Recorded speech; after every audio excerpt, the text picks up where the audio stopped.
Well, today we're going to be learning about another Bible superhero, and today it's going to be the story of Esther. And Myra is going to be Esther for me.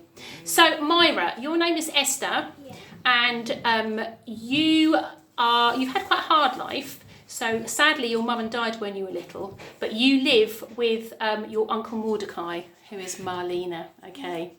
Now, Uncle Mordecai, has it been hard bringing up Esther? It has. She's been very difficult at times, but I mean, in the end, it's all worth it. She's a very lovely girl. Okay, and I've heard that you're very wise. Is that right? Do you ask your Uncle Mordecai for advice and things? Yeah, lots of advice. Well, do you know, Esther, I know that you live in Persia, and the king of Persia wants a wife. And you are rumoured to be very, very beautiful. And Uncle Mordecai thinks that you should try and marry the king. But you and your uncle are Jews, and people don't like the Jews, which is not very nice. So you're going to keep that a secret. You're not going to tell the king of Persia. But do you know, you've got to go away for a whole year and have lots of beauty treatments done to you to make you absolutely perfect for the king. So you have to go for a year. You have to go and have beauty treatments. You have to learn how to use a teacup properly, have manners, bow and curtsy. How do you feel about going away for a whole year of pampering to look beautiful? It sounds really fun. Do you think it might be a bit boring, or do you think you'd enjoy that? I think I'd enjoy it quite a bit. Okay, right, King of Persia. Hello. You're looking for a new wife. Yes. What do you think is an important quality in a wife? To love her. Excellent answer. And also, in your day, you wanted your wife to look very beautiful as well. Yes. Okay. So there was a special beauty pageant, and Esther won. So Esther, you're now Queen Esther, so you can put on your crown. There we go. And Uncle Mordecai is very, very, very proud of you. Okay. So everything was going swimmingly for the King of Persia and Queen Esther and Uncle Mordecai. Except for one person. There was an evil prime minister called Haman. Haman was evil, and he did not like Jews, and he particularly did not like Mordecai. Why didn't you like Mordecai? Because he was a Jew and I hate the Jews. Oh dear, that's not very nice. Nope. No. And do you know, mean evil prime minister had a secret plot to try and get rid of Mordecai and kill him, which was really awful. But not only kill him, wipe out the whole of the Jewish people. That's really bad.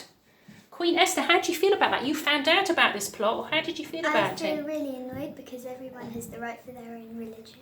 That's true, isn't it? And he shouldn't be doing that, should he?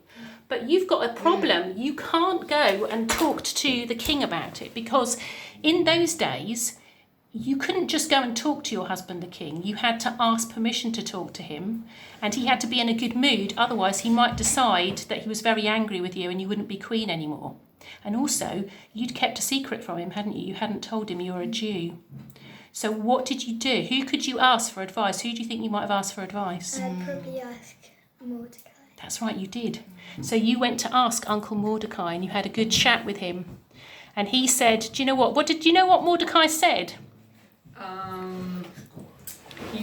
You probably just I would tell my lovely niece, just be honest. Yeah. And just say, look, husband, I'm a Jew. This evil prime minister is trying to kill my uncle, please. Can you do something about it? You're powerful. That was a good plan. Yeah. But do you know what? Do you think you'd have been a bit scared about that?